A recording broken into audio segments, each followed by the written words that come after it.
Welcome to my latest experiment. This is a big one, the one I've been waiting for all my life. What is it?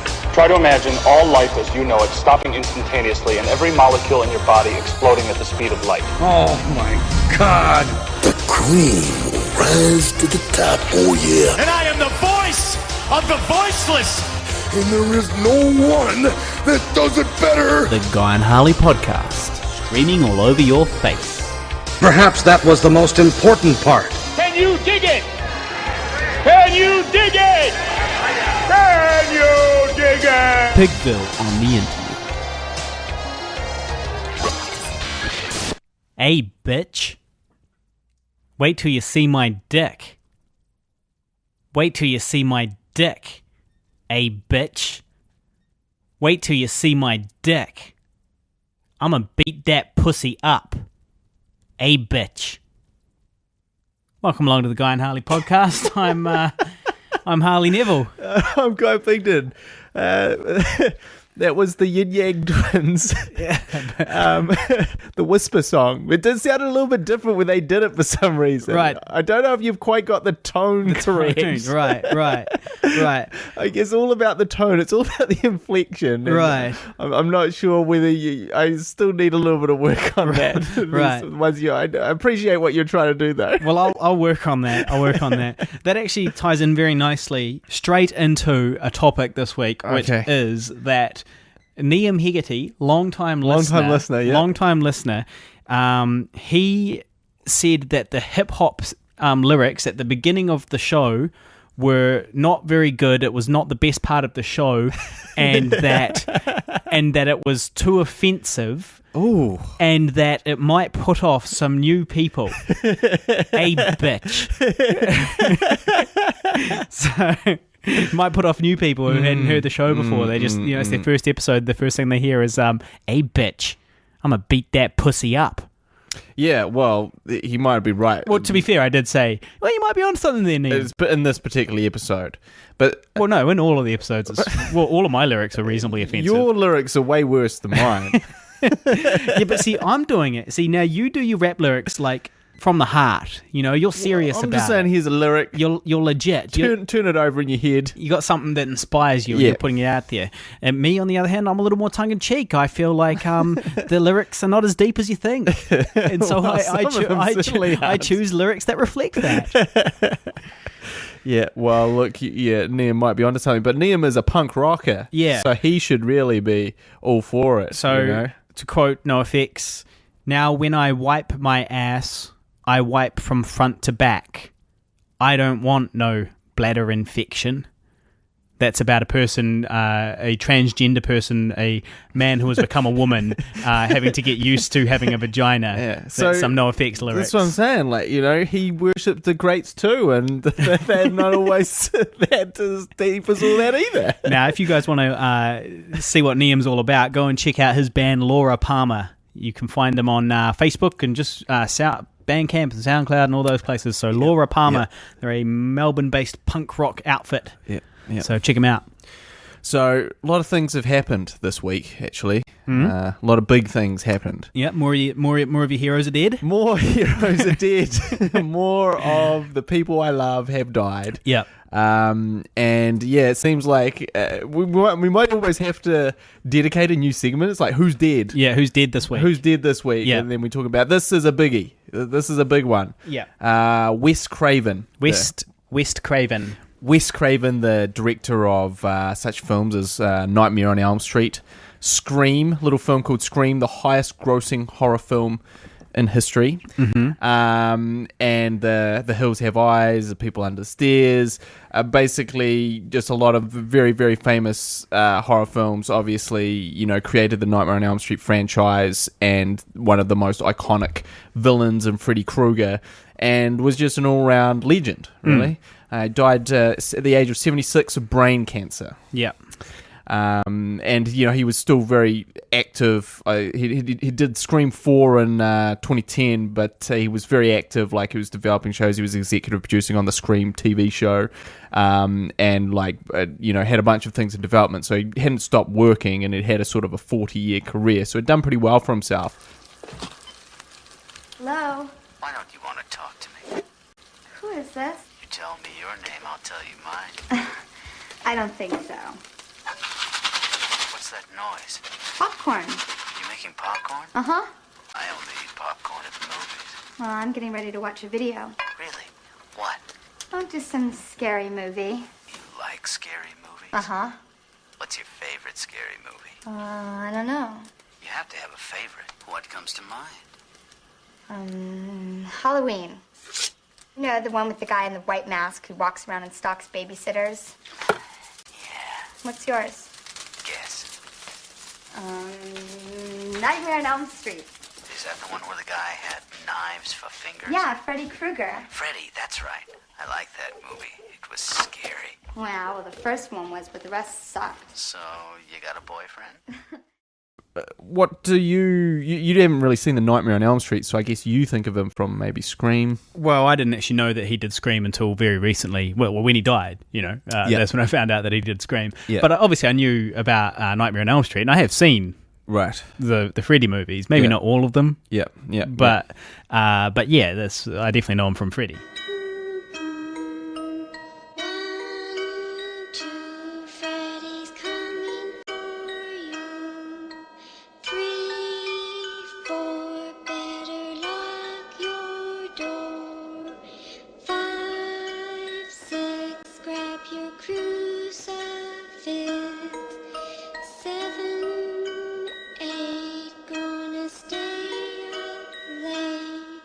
Well, for me, I love horror films. I'm a big horror guy. So this was a big blow. And, he is, an amazing person. He was also I think what a lot of people think, he does all these genre films. He was also a very cerebral guy. He was actually a teacher before. So he actually sort of came to directing a little bit later. He didn't start directing till he was in his 30s.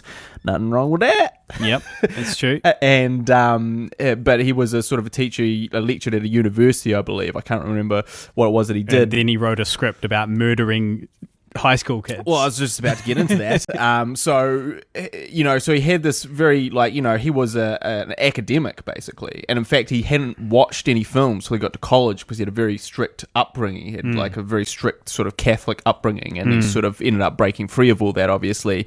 And the first film that he did was The Last House on the Left, which is basically about this girl who gets raped, and then the parents take revenge on the guy, and I can't remember whether she does or not. But anyway, and it was, at the time, sort of came out in the early 70s or early to mid 70s. It was very shocking, and and it really shook people up, but it made a lot of money. It was very popular, and he said that for 3 years after that, he tried to just make another film, nothing to do with horror. He had all sorts of different ideas. And for 3 years, he couldn't make any other film. No one gave a shit. And then he wrote, and he was like, oh, okay, well, fuck. So he wrote The Hills Have Eyes, and immediately that got made. That made a lot of money, and then suddenly he became the horror guy. But it was never his sort of intention. That's just how the chips fell. Yeah. And then he sort of, went deeper and deeper into that, I guess. But for me, he was a huge influence, on our film, I Survived a Zombie Holocaust. Yeah. Now, Scream is very self-referential. They talk about movies. They talk about, the tropes of the slasher genre while being in a slasher film. Scary night, isn't it? With the murders and all, it's like right out of a horror movie or something. Randy, you gave yourself away. Are you calling from work? Because Tatum's on her way over. Do you like scary movies, Sydney? I like that thing you're doing with your voice, Randy. It's sexy. What's your favorite scary movie? Oh, come on. You know I don't watch that shit. Why not? Too scared? No, it's just what's the point? They're all the same. Some stupid killer stalking some big-breasted girl who can't act, who's always running up the stairs when she should be going out the front door. It's insulting. And it's all very meta and very self-referential in the same way that the zombie film is. And I think that was a huge influence on me. And also, he made the first Freddy film. He wrote the third Freddy film, just produced it, but he didn't direct it. And then he directed the second to last Freddy film, A New Nightmare, which had this really interesting concept that basically Freddy came to life. Like, so he was a fictional character in movies, and he came to life and started stalking the actress of the first film. So it's all a very interesting concept, and then he sort of refined that idea with Scream and made it more about the genre tropes as opposed to like the actors and stuff like that. But those two films, you could definitely see like a big influence on I Survived a Zombie Holocaust. And I think, Freddy's New Nightmare was the least successful of the Freddy films at that time, but is actually one of the better ones. It was very weird and interesting. It was just maybe not quite, it was a bit of ahead of its time, really. And then he really sort of hit big again with Scream after sort of having that lull. And yeah, I just thought it was sad. So we'll probably play a couple clips through the show of stuff from his films. Sorry, kid.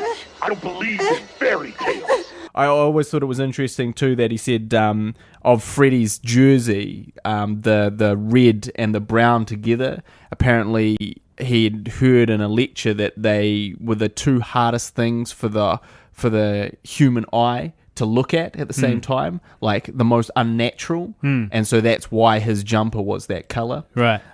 Just stuff like that. So he was a very cerebral, sort of deep thinker as well, and he just happened to make these genre films. And he also said, because he's sort of been trapped in that genre for the whole time that he made the movies. And they said, well, how do you feel about that? And he said, look, I would love to make, films in, other genres, but I haven't had that opportunity. So, if I'm a canary trapped in a gilded cage, I can still sing music just as sweet.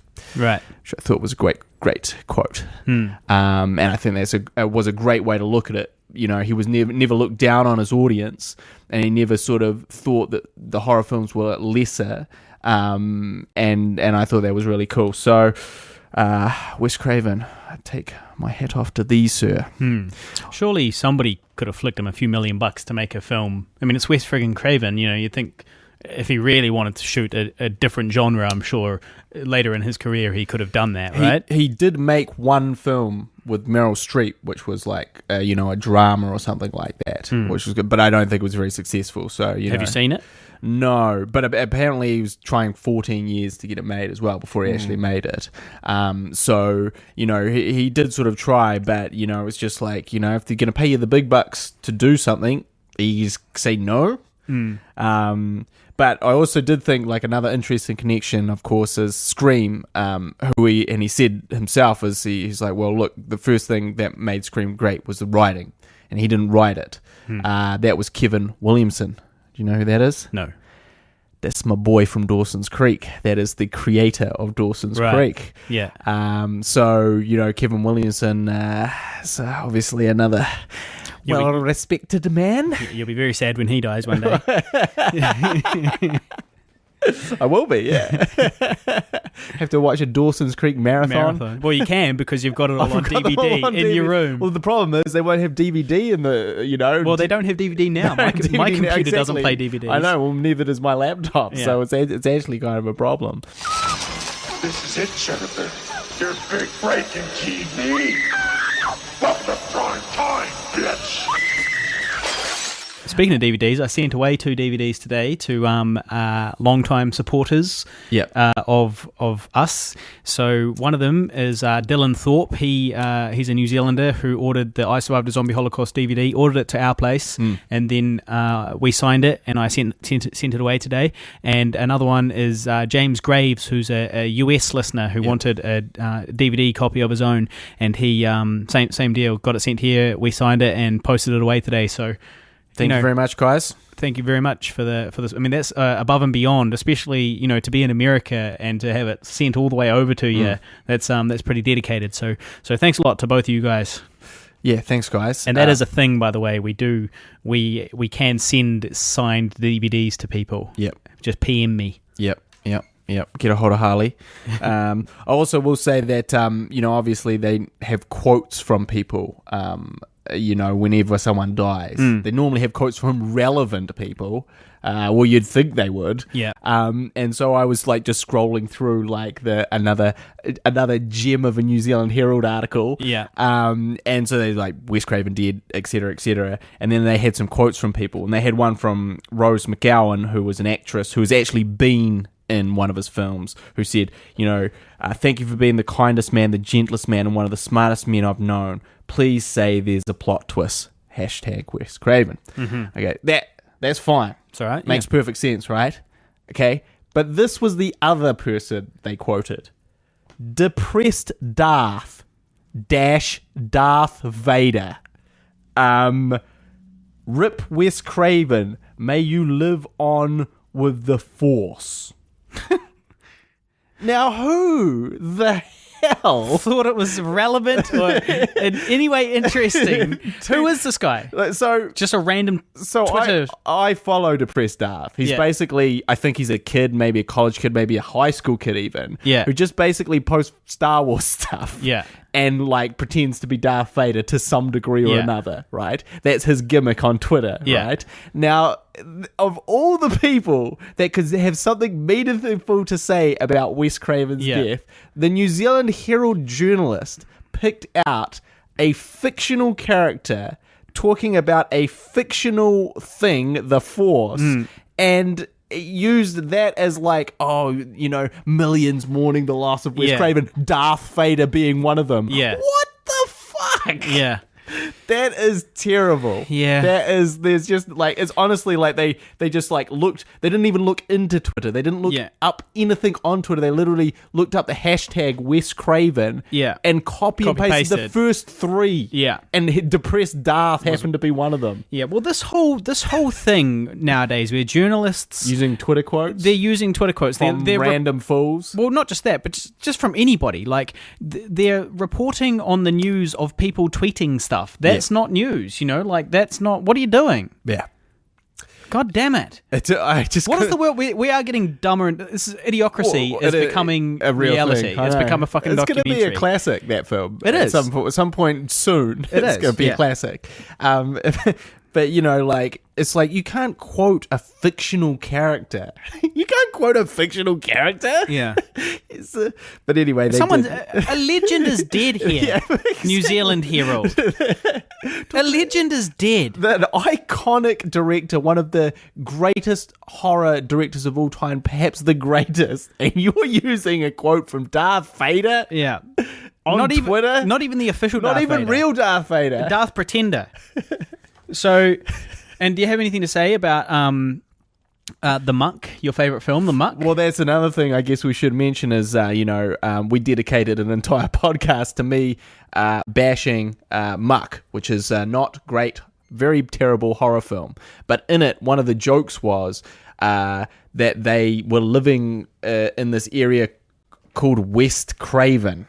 Yeah. And so people would say, oh, where is he? Oh, he's down on West Craven. Oh, yeah, I heard West Craven. That was kind of cool, but now it's kind of a bit lame and played out. And I remember in that episode of the podcast when you were talking about it, you flew into a rage about that because you were like, how dare you disrespect Wes Craven with this piece of shit film? Yeah. So you happy, director of The Muck, with your stupid, shitty, pathetic joke? You killed Wes Craven. Wes Craven is now dead. How do you feel about your shitty fucking attitude now? Motherfucker. Muckafucker. Yes. So if you want to watch the worst horror film of all time, look up The Muck. Look up Muck. Is it Muck? I thought it was The Muck. Muck. Might be The Muck, but I'm pretty sure it's just Muck. Now, have you got any talk? I've got a few things. You go first. Okay. So another thing on the agenda. This is a filmmaking podcast. This is a podcast about our lives. Yeah, and there was another sort of controversy. Well, there's a couple of controversies. Did you remember? Now, Idris Elba. Do you know who that is? No. Black guy. Black, handsome guy. He played... who is the guy in Norse mythology who's got the eyes that can see everything? Odin? Oh, I'm a big sword. I'm a little rough on my Norse mythology. That's one of the ones I haven't delved into yet, mate. Well, basically in the Thor movies, there's a guy that's kind of like the gatekeeper. He's got this giant sword and he's got like these weird eyes and he can look out into the universe and see everything, basically. Right. Sees troubles on the horizon. Okay. So he played that, and he is also the star of this gritty sort of crime show called Luther in the UK. Idris Elba, anyways, a black guy, and they've suggested that he could be the next James Bond. Right. Thought he might be a good James Bond, first black James Bond, And then there was this huge controversy where one of the authors of the new James Bond movies, books, not movies. So, writing new James Bond books, not Ian Fleming, who's long dead, and actually wrote that, this is just a new guy taking his place. He said that Idris Elba would be too street to play James Bond. Right. Ooh. Yeah. What does that mean? Well, it means nothing. Well, too street. He's too rough. Yeah. He's too rough around the edges. But is he rough around the edges? I don't know because I haven't seen Luther. Right. So I don't really know, But he's not rough around the edges in Thor. No, he's just a fantasy character. Yeah. But, well, when they cast him in Thor, they didn't say, he's too street to be a fantasy character. They said he's a fucking actor. Obviously, actors act, and they can act not street or street as they see fit. Well, look, I guess it fell into, like they're like he's racist. Yeah. Right. But to me, I didn't see that as racist as much as just an opinion. Yeah, but like if it was a white guy and he had said he was too street, do you think... Well, there wouldn't have been the same outrage. Well, do you think he even would have said that, though? Well, I For guess... a white guy, I don't think he would have said... Well, I don't think he would have used the word street with a white guy. Well, but say he'd seen, Edward Norton in American History X. Yeah. And he'd just seen that performance, and then they were like, Ed Norton for James Bond. He might say he's too street. Okay, sure. And then he would get off his fucking ass and go and watch, Fight Club or, any other films where he's not street and say, oh, he's an actor. That's what actors do. Well, look, I think that's a reasonable criticism. Racist. That actors act, but I also do think... We need to tar this motherfucker. This is a classic We need to tar this motherfucker. This is a classic internet outrage situation where people are really overreacting because he wasn't like, he can't play it because he's black. He's a black guy. Can't do it. He's too black. He was like, he's too street. As in, because, there is also, like kind of a point is that James Bond is a sophisticated gentleman. Yeah. Who bangs babes. Yeah. Right? That's his thing. It's suits, it's tux, it's class, it's... Yeah, but he's an actor, Hello, Miss Moneypenny. You can still put him in a tux. I guess so. But, I guess you could I still feel like as far as criticisms go, like as just a lame opinion, it's not really a good opinion. It's not a right thing, but I don't think it's a racist thing. I also think it's the whole internet thing of apologize now, you piece of... Yeah. Well, I'm on the fence with this one because it just sounds to me like ready to jump on the outrage. It sounds like he wouldn't have called it street with a white guy. Yeah. It just doesn't seem like criticism you'd level at a white guy. But too street, that's better than too jive. Well, it's true. At least he didn't say he was too jive to be James Bond. So really, but I don't know if that. I still don't know if that. I don't know if that's relevant. I don't know if that matters. It's still not good. Yeah. So that was one controversy. Now the other one was Quentin Tarintino went on a bit of a rant. Right. See, now the good thing about Quentin Tarintino is that he is. He's pretty honest. He's pretty upfront. He's one of the few guys that says what films he does and doesn't like. Yeah. And normally in the film industry, you're at a certain point and everyone is just kind of like, no, it was good. Or, I don't really want to comment on that. Or, everyone's kind of avoiding saying anything about the state of films or anything. It's all everyone's on eggshells, basically. But Quentin Tarantino just didn't give a fuck. And he also comes from being like a total film nerd. So anyway, so he went on a bit of a rant and was criticizing, he was basically saying that like sort of the films that are being made today, the sort of Oscar bait that are being made today, are not really going to have the same shelf life in 20, 30 years. Like no one will care about them, and we won't really remember them in the same way that we remember some of the classics from a bit earlier on, which I think is arguably a valid criticism. I do think films do seem a little bit more disposable and a little bit less meaningful. And, like, even if you go back to, he was talking about the 90s and the 70s, right? And, the 90s, they have some very good films. Fight Club. Thinking about Fight Club, for example. You just talked about that. I think Fight Club's going to be around. In the same way The Godfather is going to be around. And then he was like, is, Ben Affleck's The Town going to be around? Did that win an Oscar? I think it was nominated for a bunch. Right. And anyway, he also said, and this was a criticism, I wanted to get your take on this, but he was talking about The Town, and he said, next to The Fighter, it just couldn't hold up because everybody in The Town is beyond gorgeous. Ben Affleck is the one who gets away with it because his Boston accent is so good. But the crook is absolutely gorgeous. The bank teller is absolutely gorgeous. The FBI guy is absolutely gorgeous. The town whore, Blake Lively, is absolutely gorgeous. Jeremy Renner is the least gorgeous guy, and he's pretty fucking good looking. Now, and that was his thing, is like, he was like, it's just, everyone's just good looking in films now. Thoughts? Well, luckily for me, that's changing. The zeitgeist is changing here. We're getting way more normal-looking people on TV and in films nowadays. Like think about even commercials. 10 years ago, 15 years ago was not. It wasn't sort of normal to have this kind of average man kind of look on TV. Everyone was kind of very handsome. Whereas this kind of average man stuff is like happening way more now, and as a result, I'm getting cast and shit. Yeah. I've had like 3 roles in which I play an average-looking dude, and I'm currently shortlisted for one. Well, there's ads though. What about movies? Well, yeah. I mean, I guess dodging the question, TV.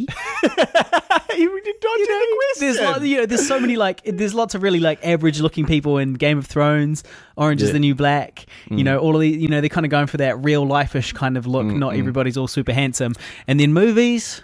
Yeah. Well, I guess it depends on the film. Well, look, we struck a huge blow for equal rights in to films ugly people by casting me. yourself as the titular lead.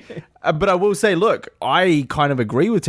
My whole argument was that when we were casting, and I was arguing with people about this, is like, he's got to look like a nerd. Wesley has got to look like a nerd. There's no point having a real good-looking, handsome guy with glasses. Yeah, because that's not real. Who would buy into that? And like him kind of acting like the man, but like, I'm still a nerd really though. Yeah, is the worst thing about Hollywood. Yeah. So I see what Tarantino was saying, and I kind of feel it.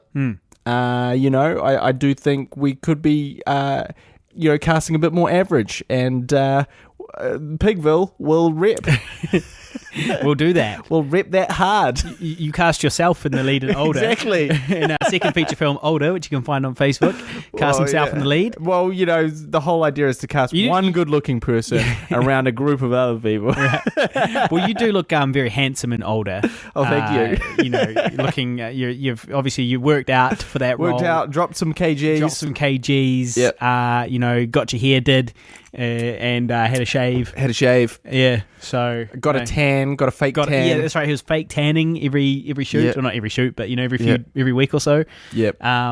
So yeah, no, you were looking very handsome in that. So unfortunately, that's just for the film. Real life, no. Well, so you had a diet for Older, diet and exercise regime, because you wanted to drop some kgs, and I rewatched recently the Guy and Harley sitcom, which is also on YouTube. It's our 45-minute sort of pilot sitcom that we're currently waiting to hear if we're going to get funding for the rest of the season. Yep. And I watched that, which we shot before Older, and I did notice that you were a bit chunkier in the Guy and Harley show than in Older. Yeah. Or notably, trimmer in Older. Yeah. So what's your secret? The secret is quite simple. I call it the fucking angry diet. Right. Yeah. And it's basically where you don't eat as much. You're really hungry. You want to eat stuff, but you can't. There's all sorts of nice food. You don't eat that. You eat boring stuff. Yeah. And you're kind of just grumpy all the time. Mm-hmm. And that's the secret, the fucking angry diet. Yeah. And unfortunately, like, that's the thing is, like, you know, it's cool to be thin, right? Yeah. But I don't like being fucking angry all the time. Yeah. I really don't like it. I like nice food. I like having a beer. Like, it's a joy to go down the street and drink a beer. And, like, you know, you just can't do that. If you want to not be fat. Yeah. And so, you know, it's one of those things. It's like, yeah, for the vanity's sake, I could look like that all the time, but I'd be a shit person to be around. I'd be shitty, and I would be kind of just frustrated and, like, always, like, looking at Harley's food and what he was doing and just going, it looks nice. It looks good. It looks pretty nice. You gonna eat all that? Yeah. So, you know, it's not really sustainable full time. I think you just do it for the films and then fuck off, you know. So that's my. I think you're still trimmer now than you were in the Guy and Harley show. Well, yeah, that's probably true. I also have been working out a lot better. Yeah. Training has been better. Yeah. Working a bit harder at the gym. Right. I do between half an hour and 1 hour a week of gymming. I do, because one class... Half an hour? I was like, did he say a week or a day? A week. So that's... my gym does classes. It's kind of specializes in classes, and the classes are like 30 minutes or 45 minutes. And they're reasonably intensive, but not like fucking too silly. Yeah. And I do 1 or 2 of those a week. Right. That's my exercise regime. Well, you got good genes. I'll say you got good genes, because really, by this stage, you should be morbidly obese. You should, like, that exercise regime, compared to, like, someone like me who does about 5 hours a week, maybe more, maybe quite a bit more. You know, like, I'm working out 4 or 5 times a week, and I'm doing, like, pretty good sessions at the gym of not half an hour. Yeah. You know, you should be morbidly obese. Yeah, well, I mean, your body should be breaking down, and it's not. Well, you know, I guess, you know, I shouldn't get too comfortable, though, because you know, I'm only getting older. That's true. Yeah, I'm now older and fatter than I've ever been. Yeah, and it is a slope on which I am sliding. Slippery one.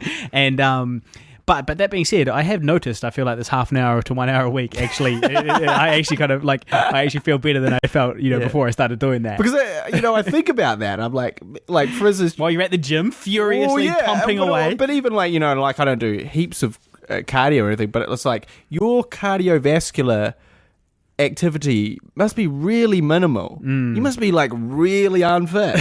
Like, you're, like, really, truly unfit. Yeah, maybe. I mean... You know, because you really don't... And, like, you know, because I stretch at the gym as well, and I feel like you don't do any stretching. Well, I stretch at the gym, and that's it.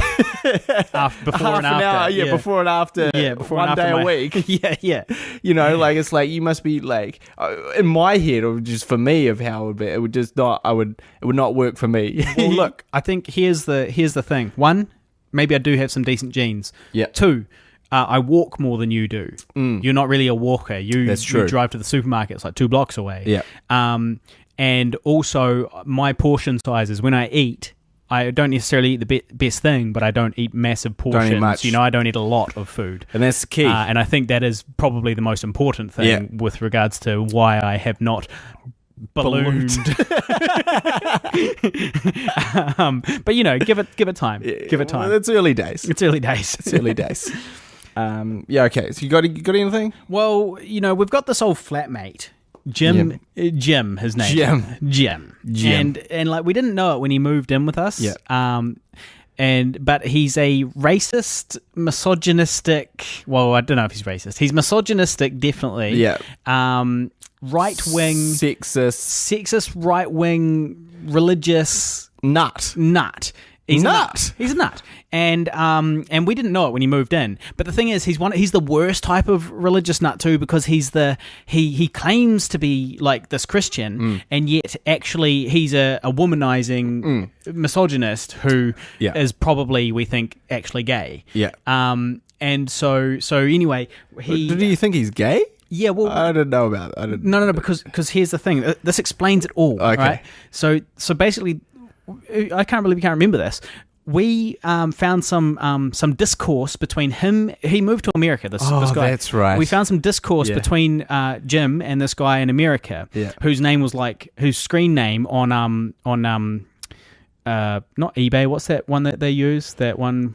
Craigslist. Craigslist. Yeah, so whose screen name on Craigslist or whatever it was like Big Dick, Mr. Big Dick 54 or something like that. And we were wondering, how's this guy like moving over to America? He just suddenly decided, I'm moving to America. Yeah. Which was great for us because we wanted to get rid of him. And then, he sort of, he did some calls and he did some organizing and he, got a visa somehow and moved to America. And, and then later on we found out that he had been sort of interacting online with this guy, Mr. Big Dick 54. That's right.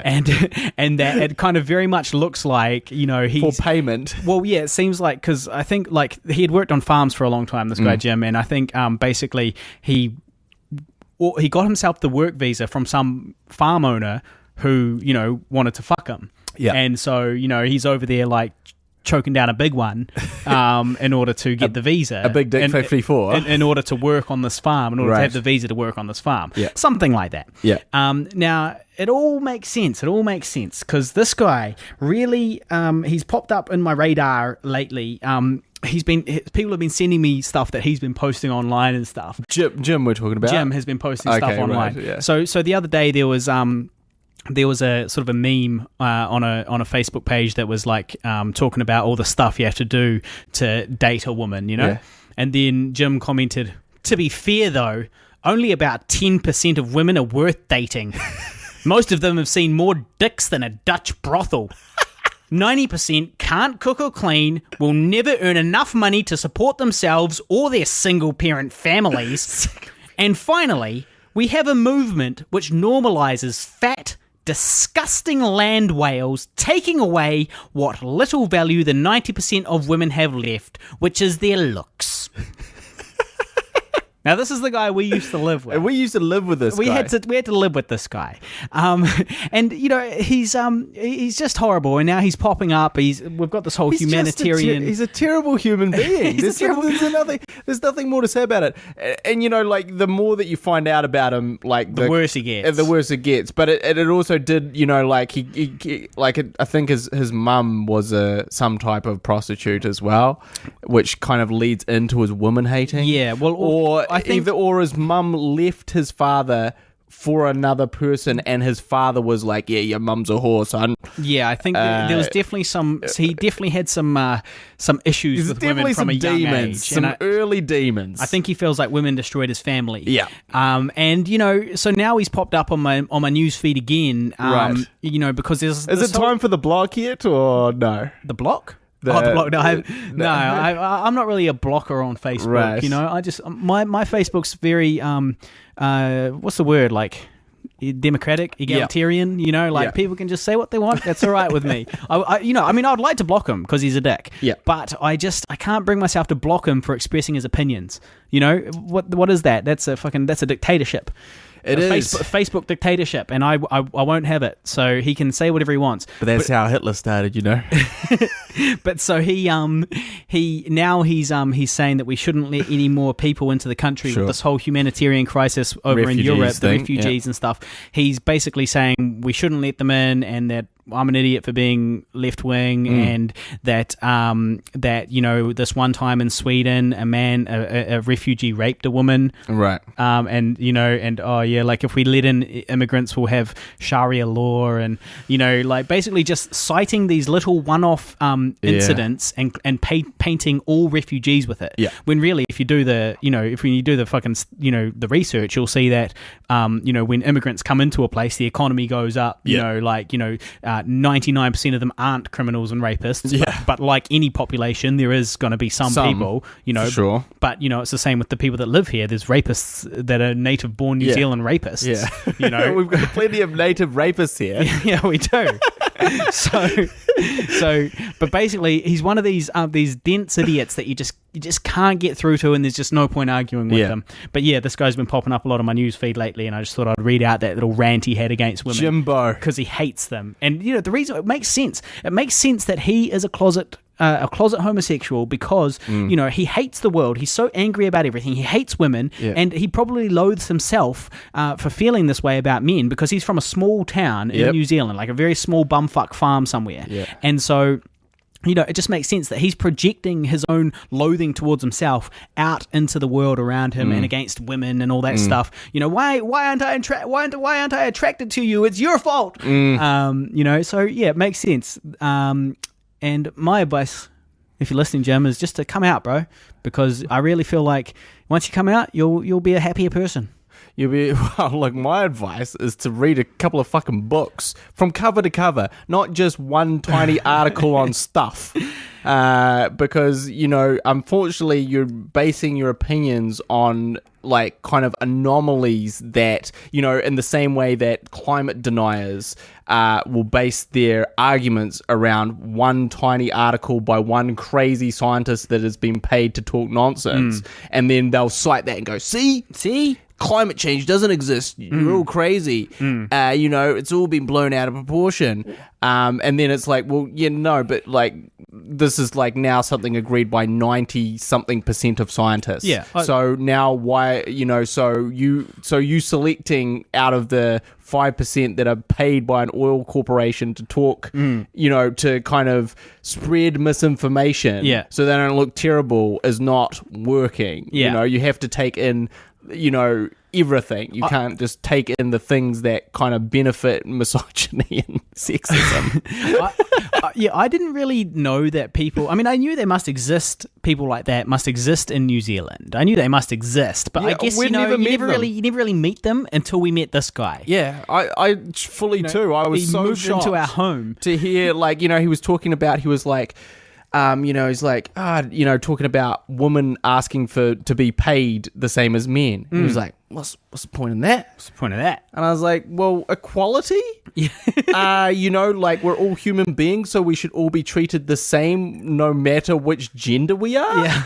And he was like, yeah, but, you know, if you look at the economy, right, now there's no proof to say that paying women more does anything for the economy. It's like, well, hold up. And I was like, what? That's not even true, because if you look at all the third world countries if you look at all the countries where women are oppressed, they're third world countries. Yeah. You know, and all the first world countries are far more egalitarian. Also, you know, it's like, yeah, there is no proof because we're not paying women the same amount. So of course there's no proof. You know, it's like it's insanity. He is a crazy person. And like, you know, Jim Eaton, that's his name. We're going to put it out there. Yeah, we're going to put it out there because I want to warn people. If you're a woman and you go, this guy's, he seems quite charming and nice and, you know, like, yeah, stay the fuck away from him because he's fucking nuts. He is nuts. He's crazy. And he's got serious psychological issues. He's bad for you. You know, here's the other thing too. Just harking back to his comment before about women and how horrible they are, you know, and all the cocks they've seen. Yeah. For a start, I'd like to say that having seen a lot of cocks, a woman having seen a lot of cocks, you know, I feel like that's really that's slut shaming. That's a thing of the past. You know, it's kind of like, well, look, guys, we're all humans and we all have sex, you know, and us guys that are having sex with 50 fucking women are not having sex, you know, with this, you know, by ourselves here, you know, like women have sex just like men do. That's part of being human. We've been doing it since, you know, ever since life started, basically. But so the other thing I was going to say though is he says here, you know, women will never earn enough to support themselves or their single parent families. Now, why are they single parent families? They're single parent families, you fuckwit, because the men left them.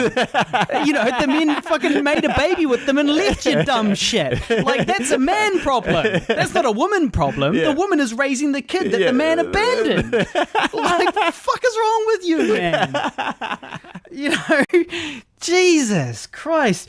You know, it boggles the mind, you know? It saddens me sometimes when I think that people like this really exist. And they vote. Jim's vote is worth the same as my vote. And the guy's a bona fide idiot. You know, and it's like, it disheartens me. It takes away my faith in the democratic system. It makes me think, oh, maybe you should pass a test to be able to vote. You know, so it's still democratic, but you need to be at a certain sort of intelligence or knowledge level. You know, certain amount of education required. Well, yeah, so that's good old Jimbo. Our friend, our flatmate, Jimbo. And there's many more horror stories about him, but we'll leave it there. But there is a piece of art on our wall, painted, I believe, by Del Smythe. Yep.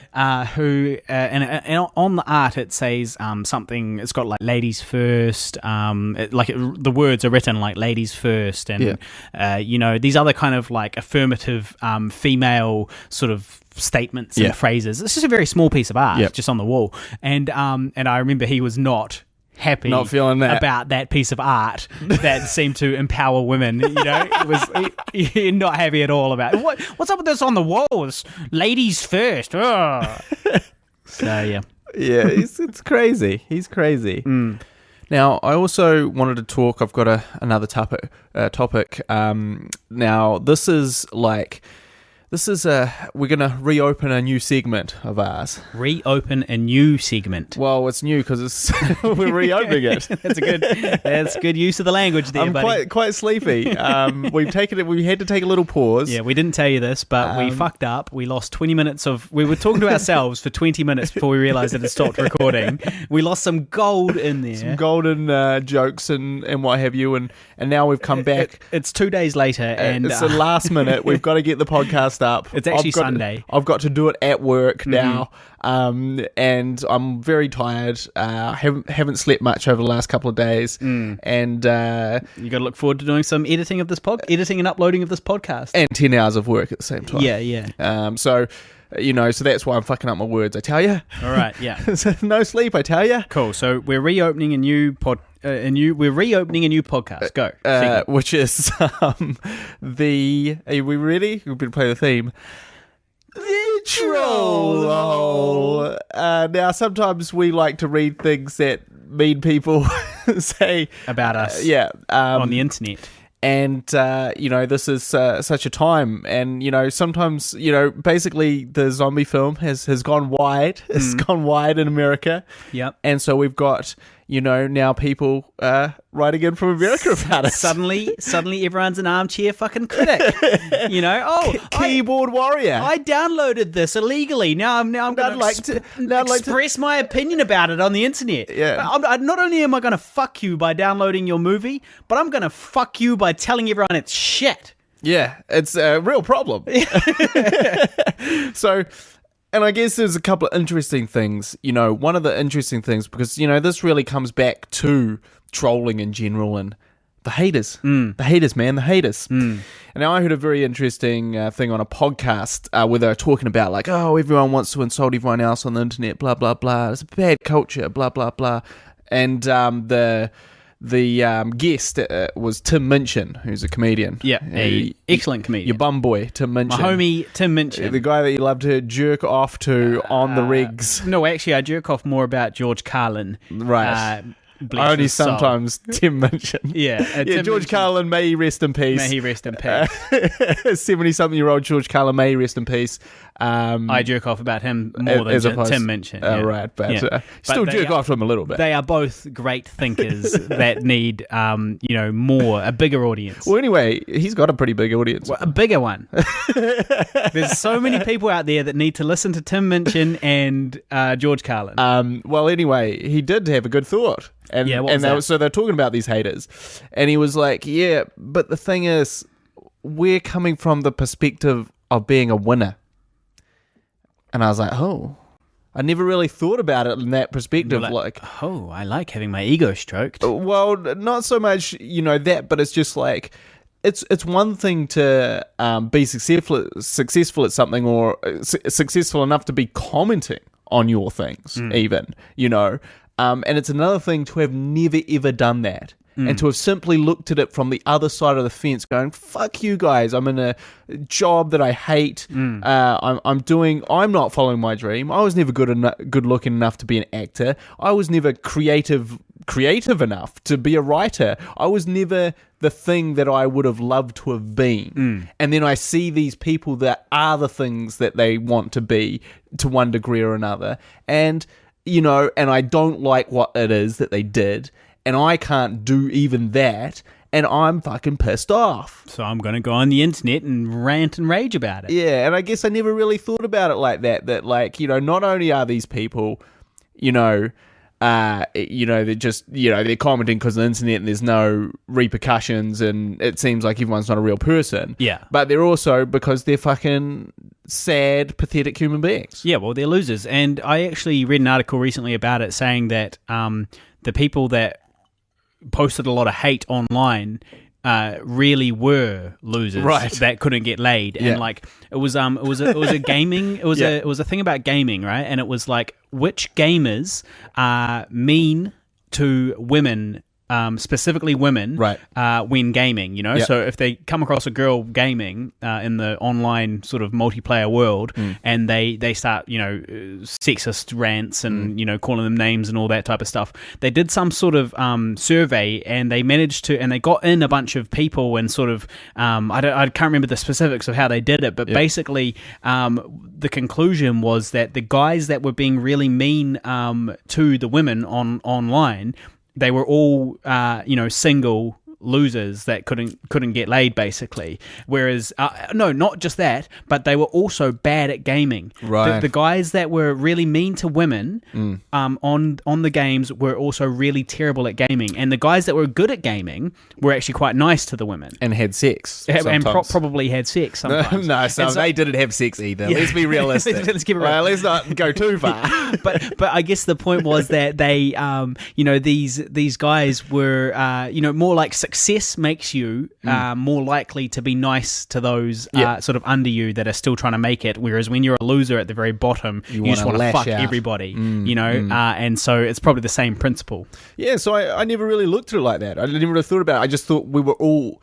equals, I guess. I didn't. I always thought I was like, this is just another guy being a dick. Right, but now I think of it as like, this is another guy being a dick, but he's being a dick because very frustrated. Yeah. So anyway, we got a little review here, but I also think something that you said was very interesting, Harley. You enlightened me. Really? I love it when that happens. It happens once every 2 or 3 years or so. I'll say something and Guy will take something away from it. It's a rarity. So I hope you guys are ready. Everybody sit back and listen to something wise I said. So you basically said that only people that really love something or really hated something were going to comment on it. Or we're going to review it online. Yeah, because no one in the middle ground who just enjoyed something or just liked something or just thought it was okay or so, they would never go to the effort of going online, logging into somewhere, and then writing up something. Because they just don't care about it enough to do that. There's no reason to. So what you actually get, is these fringe people, which is, on the one hand, someone that absolutely just loves and adores the thing, and they just have to talk about how great it is, or conversely, more likely, someone that fucking hates it and is in a rage about it, and has got to have a rant. And so, unfortunately, so there's this entire middle ground, deadlands of people that are not going online and commenting, and yet these people might think of it as a 7 out of 10 or something like that. But these are not the people that are getting online and bothering to vote or talk about it. And they're not obviously being accurately represented, but then also, therefore, these things aren't being accurately represented because you're getting just this super hot or super cold response to it. Well, this is actually backed up as well on the IMDb page, because I can look and see the stats of, who's voting what kind of thing. And the highest votes we have is for 10 stars out of 10. Yeah, that's pretty good. Yeah. But the second highest votes we have is for 1 star. So that matches perfectly. That fits perfectly with my theory. Yeah. And also it's backed up in our Troll Holl segment today. Yeah. And the research that I've done. Yeah. We're conducting scientific studies on the Guy and Harley podcast. We are. Well, we've actually done some fucking shit here. Yeah. Some serious shit. This is like forwarding humanity. Mm-hmm. So anyway, I'll read what this lovely gentleman, his name. So what? This is a review on Amazon of I Survived the Zombie Holocaust, our first feature film, which you can find on iTunes. And Amazon. This is from Thomas Clement. Fuck you. Well, we got to read the review first. Might be a good one. Well, we've not. It's called the Troll Holl. We've not a set good it up. one. What are you on about? Just did a spoiler alert. All right, go. Okay. I usually only give 1 start to movies. He meant to say star, but he said start, dipshit. I usually only give 1 star to movies I can't be bothered to finish. And this is one.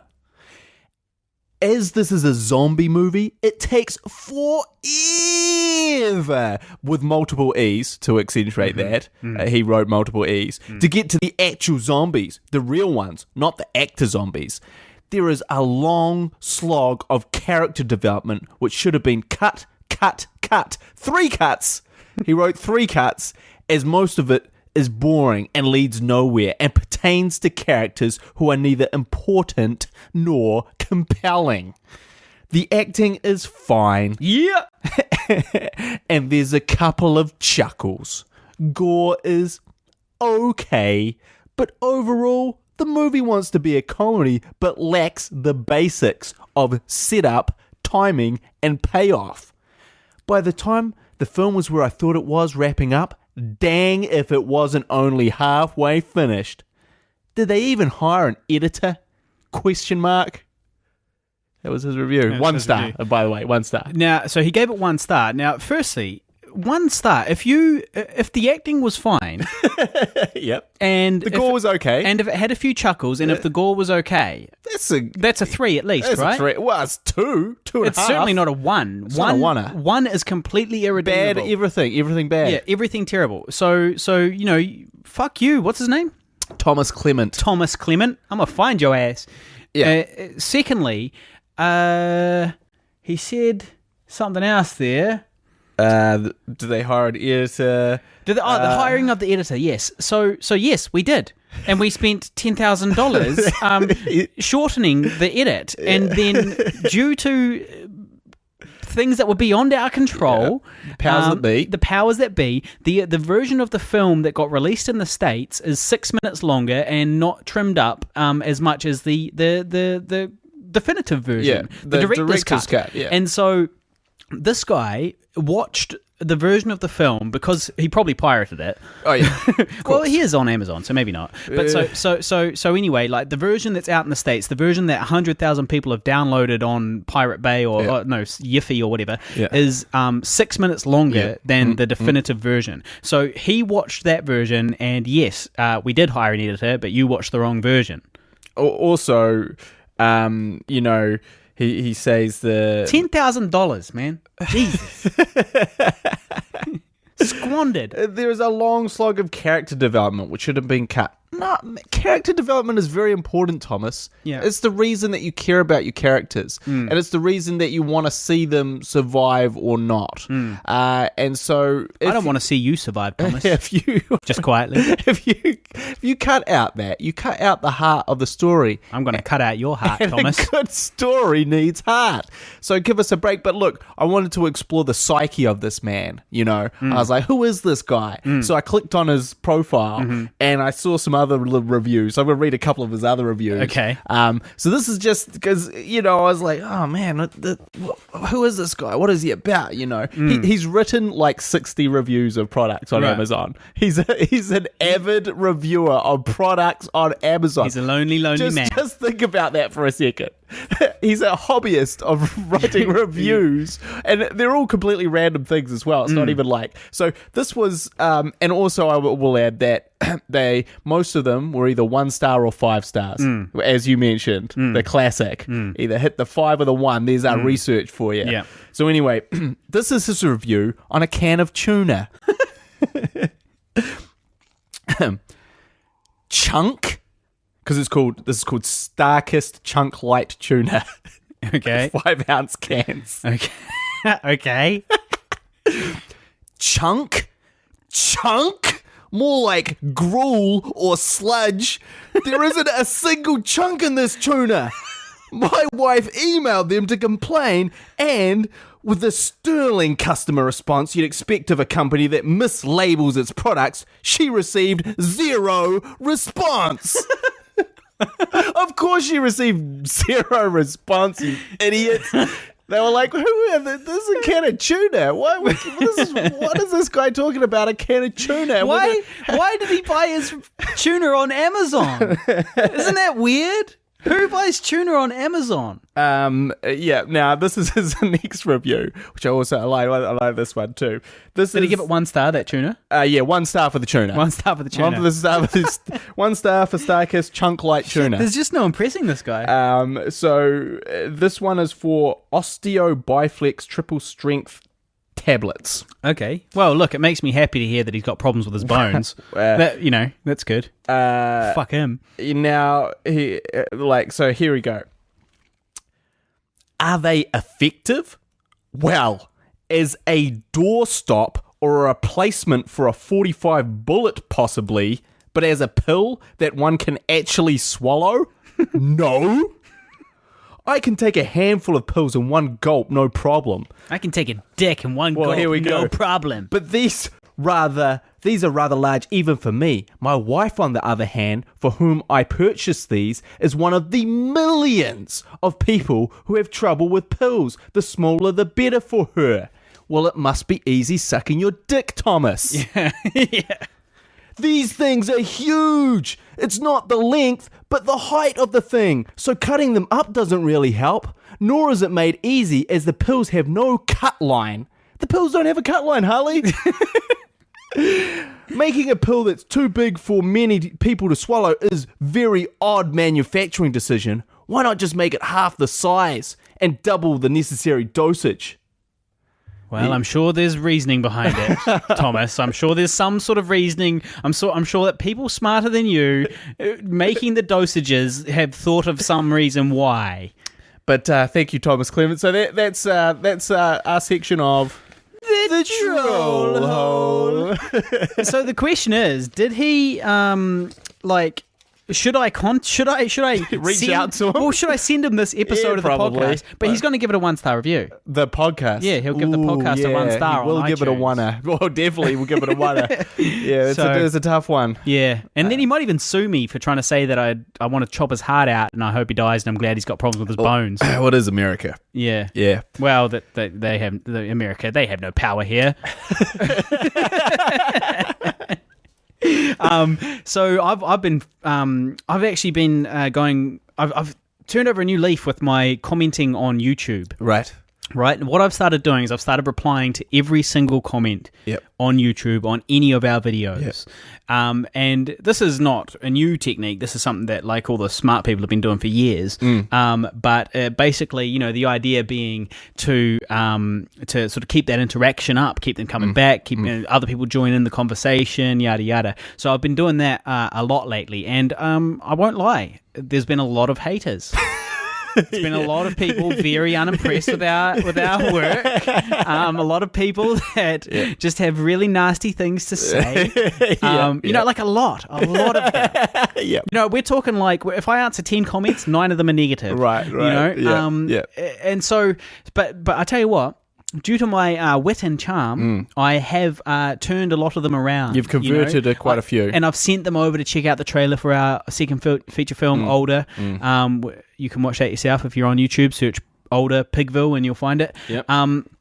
So yeah, I've really basically we're running out of haters because I'm converting them all to likers, to lovers, like apostles. Yeah. So what I do as well is they'll reply with something hateful, right? And then they'll reply, "Oh, you're such a dickhead for replying like a dickhead." But then I'll reply to that comment, right? And then they reach a point where they either have to keep on replying to me, which is good stats, more views, more interactions, or like walk away like the bigger man. Yeah. And inevitably no one can bear to walk away. Exactly. No one will ever walk away from an argument. So basically, the conversations just go on forever. But it's all interactions. It's all views and stats, and ultimately money in the bank. Yeah. We actually earned $66 on YouTube last month. That's not bad. And 51 the month before. It's pretty good. And I haven't got August yet, so that was June, July. All right. But yeah, so we've got a little bit of money in the bank. We got 100. And we'll get paid when it reaches 130. Right. That's the minimum threshold. Normally takes us 3 months. Well, we need a new hard drive, so that could be the next thing. Yeah. Well, all the Pigville money keeps getting eaten up by your loan. So by your loan payments. Yeah. Well, we better take it out before the loan can take it. That's what I'm saying. Yeah. And get a new hard drive. All right. So we've got a couple of listener questions this week. They're going to have to be quick fire. Are they? You Yeah. gotta go? Well, I technically have to leave right now, but we'll answer a question at least. All right. So, we have 2 questions here.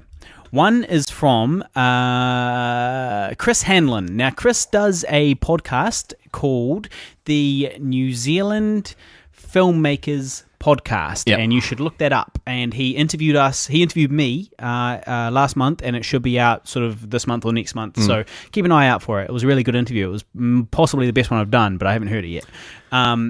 And so, yeah, really good interview. So Chris Hanlon, he says, how do I approach a woman, any woman, I'm not fussy, without scaring her off with a lecherous gaze, which is sometimes known as the Chris eyes?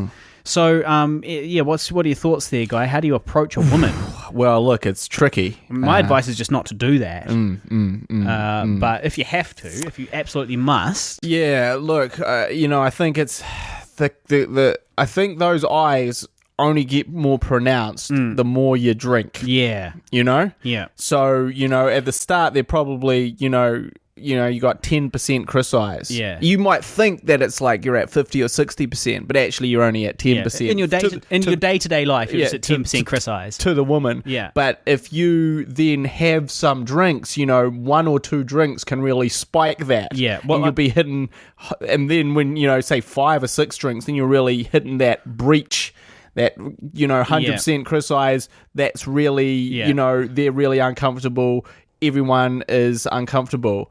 So you need to wear sunglasses to the club. Yeah, sunglasses are definitely I recommend. Because also, if you wear sunglasses at the club, people are like, why is he wearing sunglasses? And initially they're like, a fucking dick. He's a dickhead. But then they're like... Secondarily... But then they're like, but he must cool. be famous. And then they're kind of like, is he is this a new hipster thing that we should all be doing? No, or they're like, he must be a little bit... Maybe he's a rock star. Maybe he's an actor. Maybe he's famous. Yeah, because why? Only important people would do that. So Yeah. this guy must be important. Yes. Now, the sunglasses will completely take out the Chris eyes from the equation. Yeah, basically. And so you'll be rocking up to women just make sure you leave them on until post-coital. Yeah. So sunglasses in the bedroom, that's and okay. And also, keep the mystique. Yeah. Also, you also have the added bonus that they might think you're a blind guy and take pity on you. Yeah. Which, pity fuck is their name. And they'll give you a blindy blowjob. Yeah. That's a thing. That's a thing. Blindy blowjob. Yeah, like basically women or people, sorry, it doesn't have to be a woman. Yeah, exactly. Could be guys. Blowjobs to blind guys. It's just a thing. Yeah. It's kind of a community service of sorts. So if anybody's out there, I just want you blind? to know. Well, no, who's not blind, but wants to take advantage of what the blind people have over us. No. If anybody out there wants to donate to the blind guy fund, right. remember the blind guy blowjob. Right. Basically, it's where you give a blowjob to a blind guy as an act of charity. Oh, okay. So you know, yeah. I'm doing a solid to the blind guys that are listening. Yeah. Now, you Guy, I've seen you after 7 or 8 drinks. I reckon at about 7 drinks, you get some pretty serious Chris eyes going on. Yeah. Like at the club, your Chris eyes pretty out of control. It can be. I'm scared, and I'm standing. You're not even looking at me. No. So yeah. Look, I don't know. Chris, I guess just focus on their tits. Maybe. Like, if you just focus on their tits, they won't see your eyes. So just stare at them 24/7. Yeah. So I hope this has been helpful, Chris.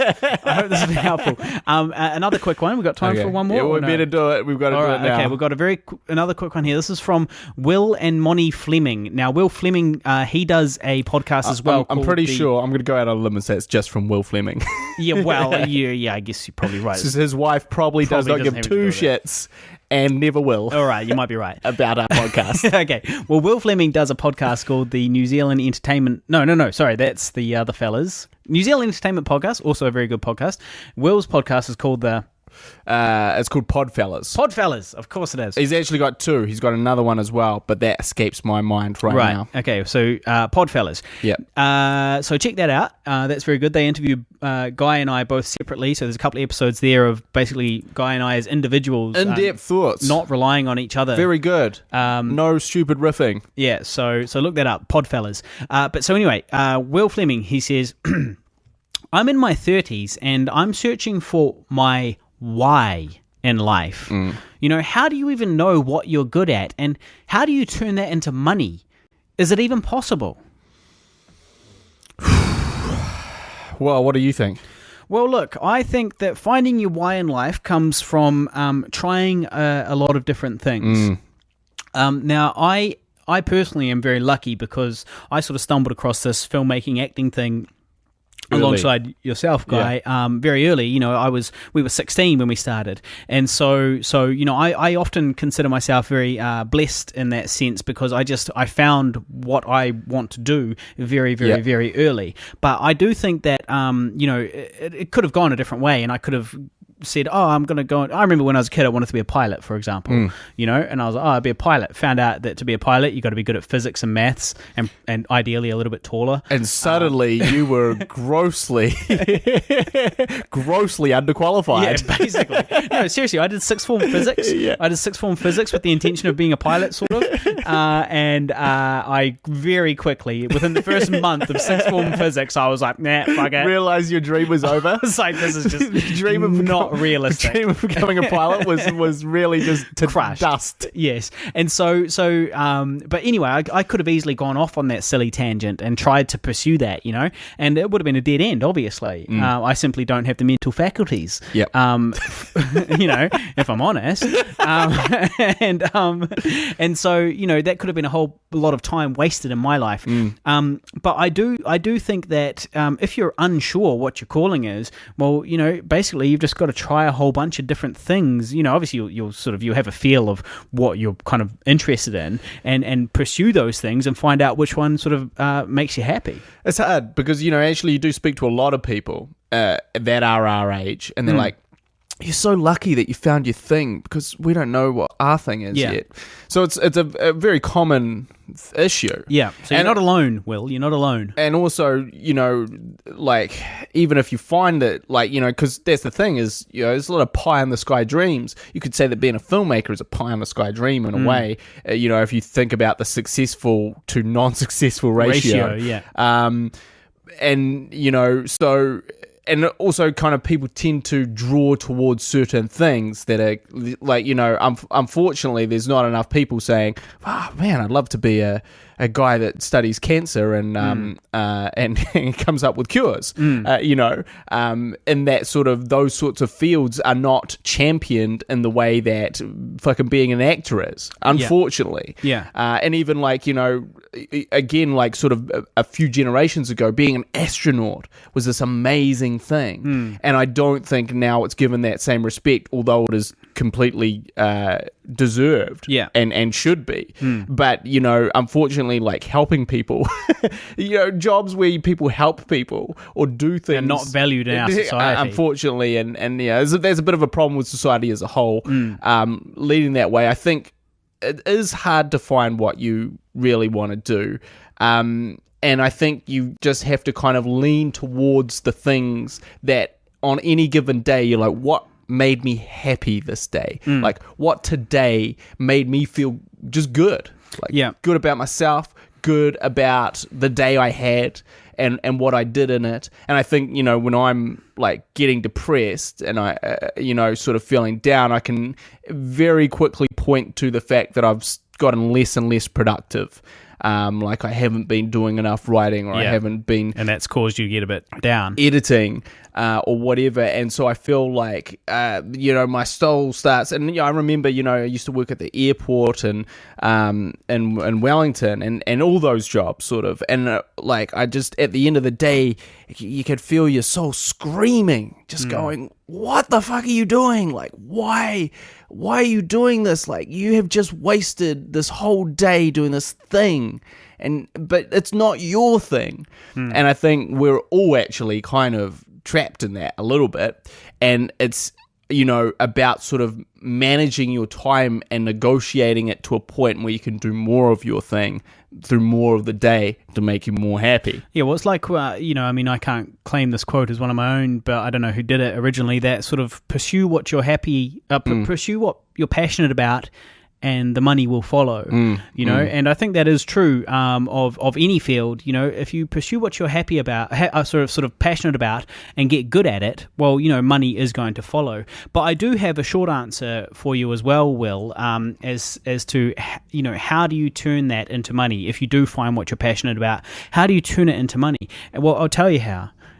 We are in a gold rush right now. And we, the world, are in a gold rush right now. This is a gold rush that, like the real gold rush of, 100 years, 200 years ago, when people were, taking wealth out of the hills. This is much the same thing, but this new gold rush is a digital gold rush. And that gold rush is YouTube and these things like YouTube.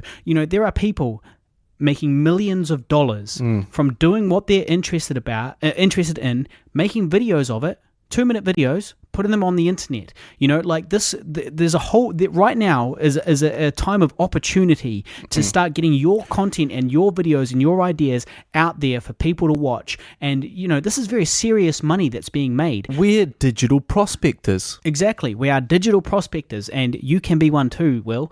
He is one. He is one. Yeah. But that's I don't know, but it could be. He's on the right track. Anybody can be, though. Yep. Like, the point is that if you're passionate about knitting, make a knitting YouTube channel. Yeah. If you're passionate about light bulbs, I remember one time I met a guy who had a collection of light bulbs, and he was very passionate about his collection of light bulbs. I swear to God, he brought them in for like show and tell one day kind of thing, and it was like he just had like a blue one and a that guy's got serious problems though. But okay, sure. But if he made a YouTube channel about his light bulb collection, all the other light bulb lovers, and he would probably meet a beautiful woman that loves light bulbs. There's multiple benefits to this. Heaven here. Exactly. And so the point is though that whatever you're into, you can monetize it by making videos about it and putting them on YouTube. And this is an opportunity specific to our generation and to our time, because I think that in the future people will still be making money from the internet, but it won't be as novel, and it won't be necessarily as much, and it won't be quite as great an opportunity as it is right now. So basically, we'll get out there and make a YouTube channel about whatever it is, and that's how you'll monetize Create it. That podcast super network, that infrastructure for New Zealand, perhaps. Fucking get motivated, Will, man. We hope we're inspiring you here, dude. Fucking take us with you when you blow up. So... Well, we have to go. I have to go. We have to go because Guy's got work. I've got some very serious wanking to do. Yeah, I've got serious work to do. You've got some serious wanking to do. So I'm going to jump on Facebook and get that done. I'm going to try and upload this podcast before sort of 10 p.m. this evening. All right. So thank you very much for listening. If you've got any questions for next week, get at us at facebook.com/GuyandHarley. Please subscribe to us on YouTube. That's youtube.com/Pigville2. And if you enjoyed this podcast, please, for the love of God, give us a good rating and review on iTunes. It's very important. And subscribe on iTunes. And subscribe. So you just comes into your stream every Sunday, like clockwork, when I manage to do it on time. It's very important. Thank you very much. See you next week. You've been listening to the Guy and Harley podcast. Proudly brought to you by Pigville Productions. Laugh it up, fuzzball.